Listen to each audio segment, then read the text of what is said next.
Hello friends, तो ये कहानी है एक रकुन रूफस की जो अपने विजिट फ्रेंड के साथ अर्थ पर आया है ताकि वो लोग अपनी मैजिकल दुनिया को बचा सके। लेकिन यहाँ उनका सामना अपनी ही दुनिया की एक शैतान विच से होता है। तो मूवी के शुरू में हम पीटर और सारा को देखते हैं जो अपने दादाजी के यहाँ छुट्टियाँ मनाने आए हैं और सारा दिन बस अपने फोन में लगे रहते हैं। फिर एक दिन दादाजी उनका फोन छीन लेते हैं और कहते हैं कि आज मैं तुम्हें एक मैजिकल स्टोरी सुनाने वाला हूँ। उनकी स्टोरी एक पुराने मेंशन से शुरू होती है जहां हम एक जादूगर एबेट और उसके दोस्त रूफस को देखते हैं। ऐसा लगता है जैसे वो किसी से बचकर भाग रहे हैं और तभी लिलिथ नाम की एक विच वहां आती है जो एबेट की एक स्पेल बुक के पीछे है।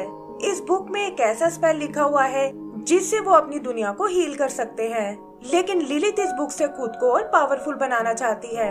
एबेट अपने मैजिक से उस बुक को किसी सेफ जगह भेज देता है और खुद भी मैजिकल डोर से वहाँ से भागने की सोचता है।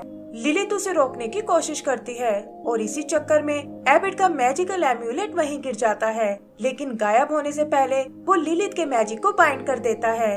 लिलिथ को इस बात से बहुत गुस्सा आता है, लेकिन तभी किसी के आने की आवाज सुनकर उसे भागना पड़ता है और यही रूफस उस मैजिकल एम्यूलेट को उठा लेता है। आगे का सीन 2 साल बाद का है जहाँ हम स्कॉट नाम के लड़के को उस मेंशन में आते हुए देखते हैं। पता चलता है कि ये असल में उसकी ग्रैंडमदर का मेंशन है और उसकी बेस्ट फ्रेंड एमिली भी यहाँ उसका वेट कर रही है।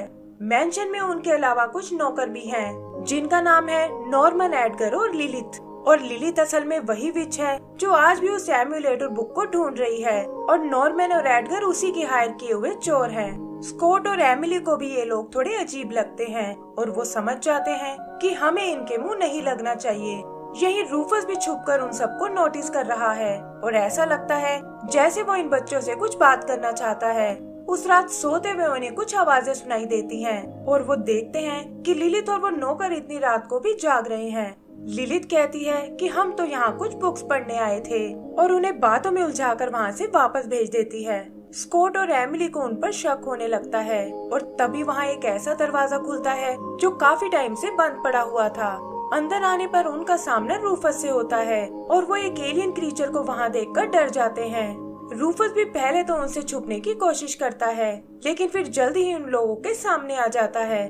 वो लोग उसे बोलता देखकर बहुत हैरान होते हैं और तब रूफस उन्हें बताता है कि मैं कोई एलियन नहीं बल्कि एक इंटेलिजेंट जीव हूँ और स्कॉट और उसकी फैमिली के बारे में सब जानता हूँ। स्कॉट को अभी भी कुछ समझ नहीं आता और रूफस उसे बताता है कि ये सब मुझे तुम्हारे दादाजी ने बताया था। उन्होंने कहा था कि तुम भी उनके जैसे बहुत बहादुर हो और एक दिन यहाँ मेरी मदद करने जरूर आओगे और तब से मैं तुम्हारा इंतजार कर रहा हूँ। स्कॉट पूछता है कि आखिर मैं तुम्हारी मदद कैसे कर सकता हूँ और तब रूफस उसे बताता है कि मैं अपने दोस्त एबेट के साथ एक दूसरी डायमेंशन से आया हूँ जहाँ अर्थ की तरह हमारी भी एक अलग दुनिया है, लेकिन कुछ टाइम से वहाँ एक डार्क पावर फैल गई है जिसने उस दुनिया को बर्बाद कर दिया है और इसीलिए क्वीन ने यहाँ हमें एक मिशन पर भेजा था। तब एमिली उससे एबेट के बारे में पूछती है और रूफस बताता है कि वो तो फिलहाल मुझसे कहीं बिछड़ गया है, जिसका कारण है लिलिथ नाम की वो शैतान विच। एमिली कहती है कि मुझे तो उस पर पहले से ही शक था, लेकिन रूफस बताता है कि उससे डरने की कोई जरूरत नहीं है क्योंकि एबेट ने उसकी पावर्स को बाइंड कर दिया है। स्कॉट को अभी भी उसकी बातें बकवास लगती हैं और तब रूफस उन्हें वो एम्यूलेट दिखाता है और बताता है कि इसी ने एबेट को उस दरवाजे के पार भेजा था, लेकिन वो इस पर लिखे वर्ड्स को नहीं पढ़ सकता। यही नॉर्मन और एडगर भी एक होल से ये सब देख लेते हैं और एडगर तुरंत ये बात लिलिथ को बताने जाता है।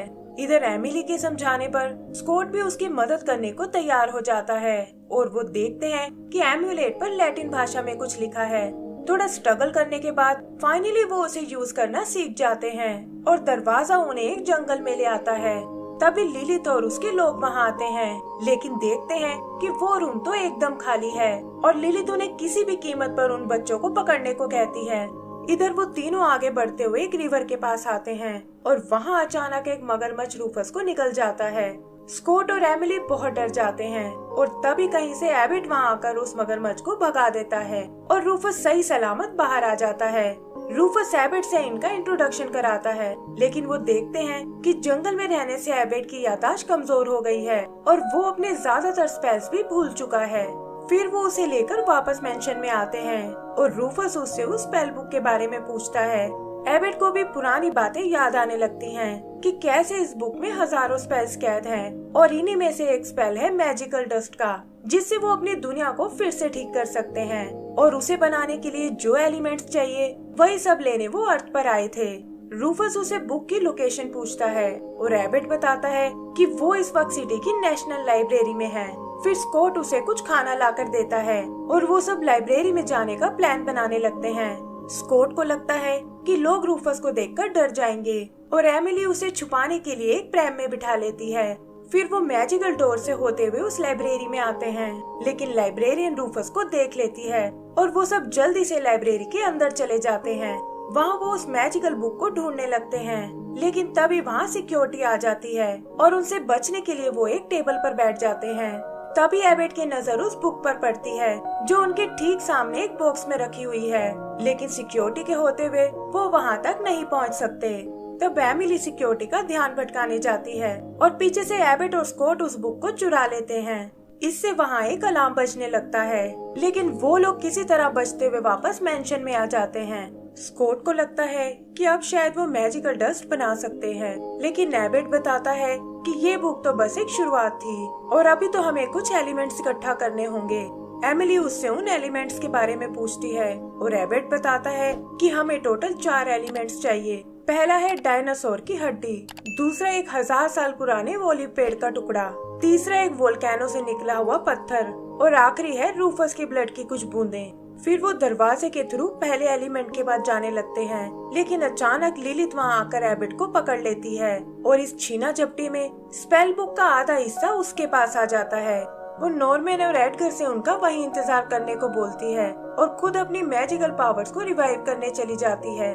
इधर एबेट और बाकी लोग एक डेजर्ट में आते हैं और वो उन्हें बताता है कि चिंता करने की कोई जरूरत नहीं है, क्योंकि हीलिंग स्पेल अभी भी उसी के पास है। फिर वो डायनासोर की बोन्स को समन करता है, लेकिन गलत स्पेल होने की वजह से वहाँ एक जीता जागता कंकाल आ जाता है और वो सब उससे बचकर भागने लगते हैं। रूफस उसे रोकने की कोशिश करता है, लेकिन वो डायनो उसे निगलकर अपने पेट में ले जाता है। एबेट बच्चों को वापस रूम में भेज देता है, लेकिन नॉर्मन और एडगर वहाँ उन्हें पकड़ लेते हैं। एबेट अपने अधूरे मैजिक से किसी तरह रूफस को आजाद करा लेता है और वो उसकी हड्डी लेकर वापस रूम में आ जाते हैं, लेकिन देखते हैं कि स्कॉट और एमिली में से वहाँ कोई नहीं है। उधर नॉर्मन और एडगर बच्चों को टॉर्चर कर रहे हैं ताकि उनसे उस बुक के बारे में जान सके, और तभी एबेट और रूफस वहाँ आकर उन्हें बचा लेते हैं। यहाँ एबेट उन्हें बताता है कि हमारा अगला एलिमेंट एक मैजिकल फॉरेस्ट में है और वहाँ हमें एक पार्क के रास्ते जाना होगा। यही लिलित बुक की मदद से एक पोशन तैयार करती है, जिसे पीते ही उसका मैजिक वापस आ जाता है और वो एबेट को रोकने के लिए निकल पड़ती है। एबेट भी पार्क में उस सीक्रेट एंट्रेंस को खोलता है और वहाँ से वो लोग उस मैजिकल फॉरेस्ट में आ जाते हैं, जहाँ एबेट उन्हें बताता है कि हमारी दुनिया भी अर्थ के जैसी ही थी, लेकिन फिर हमने उसे इग्नोर करना शुरू कर दिया और इससे वो बर्बादी के कगार पर आ गई। वो उन्हें इस तरह की गलती से बचने को कहता है और फिर जल्दी ही वो उस पेड़ तक पहुंच जाते हैं। रूफस ऊपर उसके टुकड़े को तोड़ने जाता है, लेकिन तभी एक बड़ा सा आउल उसे पकड़ लेता है और एमिली एबेट से उसकी मदद करने को कहती है। बड़ी मुश्किलों से वो एक स्पेल याद करता है, लेकिन वो देखते हैं कि आउल ने ऊपर से ही रूफस को नीचे गिरा दिया है। यहाँ से निकलकर वो वापस मेंशन में आते हैं, लेकिन पता चलता है कि लिलित वहाँ उनका वेट कर रही है। वो दोनों एक दूसरे पर अपनी ताकत आजमाने लगते हैं, लेकिन आखिर में जीत एबेट की ही होती है और वो उनसे बचते हुए अपने तीसरे एलिमेंट के पास आ जाते हैं। ये असल में वर्ल्ड के एंड पर बना एक वोल्केनो है, जहाँ से उन्हें वो स्टोन हासिल करना है। इधर नॉर्मन और एडगर लिलित का साथ छोड़ने को कहते हैं, जिससे नाराज होकर वो उन्हें माउस में बदल देती है और खुद एबेट के पीछे उस वोल्केनो की ओर चली जाती है। एबेट और उसके दोस्तों को भी एक स्टोन मिल जाता है, लेकिन इससे पहले कि वो वहाँ से वापस निकल पाए, उन्हें रोकने लिलित वहाँ आ जाती है और एबेट के एम्बुलेट को उससे छीन लेती है।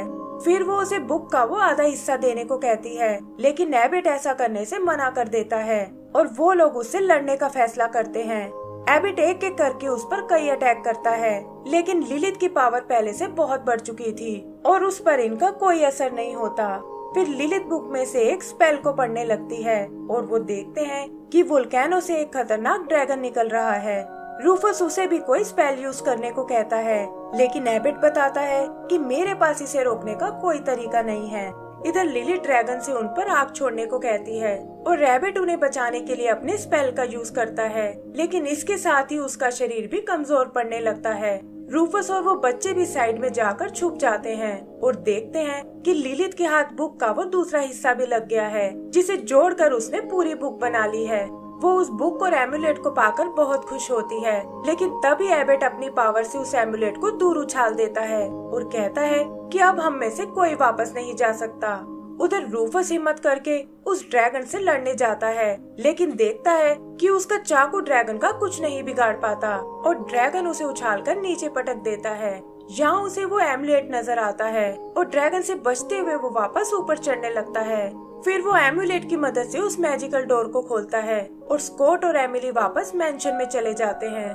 लिलिथ भी बुक और एमुलेट के साथ वापस चली जाती है और थोड़ी ही देर में हम एबेट को जागते हुए देखते हैं, जिसकी सारी मेमोरीज अब वापस आ चुकी हैं। तभी वो उस ड्रैगन को फिर से अपनी ओर आते हुए देखते हैं और इस बार एबेट उसका जमकर मुकाबला करता है। इस तरह फाइनली वो ड्रैगन मारा जाता है और एबेट और रूफस भी वापस मैंशन की ओर निकल जाते हैं। इधर स्कॉट और एमिली लिलिथ से वो बुक और एमुलेट छीन लेते हैं और गुस्से में वो उन पर अपने स्पेल का यूज करती है। तभी हम देखते हैं कि रूफस ने बीच में आकर उन्हें बचा लिया है, लेकिन वो खुद इस वार को नहीं झेल पाता और वहीं दम तोड़ देता है। एबेट भी जल्दी ही वहां पहुंच जाता है और एमिली से उस एमुलेट को लेकर लिलिथ को हमेशा के लिए एक अनजान जगह पर भेज देता है। स्कॉट और एमिली को रूफस के जाने का बहुत दुख होता है और तब एबेट उन्हें बताता है कि हम मैजिक डस्ट से इसे ठीक कर सकते हैं। फिर वो उन सारे एलिमेंट्स को इकट्ठा करता है और रूफस का ब्लड उसमें मिलाते ही मैजिक डस्ट बनकर तैयार हो जाती है। रूफस भी जल्दी ही ठीक हो जाता है और वो और एबेट उन बच्चों का शुक्रिया अदा करते हैं और कहते हैं कि तुम्हारे बिना हम ये सब कभी नहीं कर पाते। फिर वो मैजिकल डोर से अपनी दुनिया में वापस चले जाते हैं और स्कॉट और एमिली ये सब बातें अपनी ग्रैंडमदर से शेयर करते हैं। तभी वो देखते हैं कि रूफस एक बार फिर उनसे मिलने आया है, जो उन्हें बताता है कि हमें तुम्हारी मदद की फिर से जरूरत है।